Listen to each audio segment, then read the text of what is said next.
বিলাসবহুল গাড়ি থেকে নেমে ভিক্ষাবৃত্তি করার সময় পুলিশের কাছে আটক হয়েছেন এক নারী।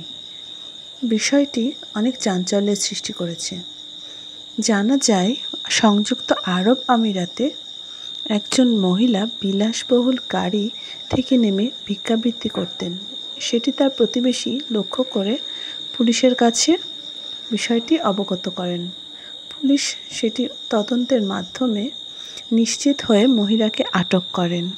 জানা যায়, বিপুল পরিমাণ অর্থের মালিক হওয়া সত্ত্বেও তিনি ভিক্ষা করতেন। বিলাসবহুল গাড়িতে করে উনি চলাচল করতেন। যেখানে উনি ভিক্ষার জায়গাটা বেছে নিতেন, তার কিছুটা দূরেই উনি গাড়ি থেকে নেমে পায়ে হেঁটেই যেতেন ভিক্ষার জায়গায়। তারপর উনি বিভিন্ন মসজিদের সামনে বসে ভিক্ষা করতেন। আটক করার পর তার কাছে বিপুল পরিমাণে অর্থ পাওয়া গিয়েছে।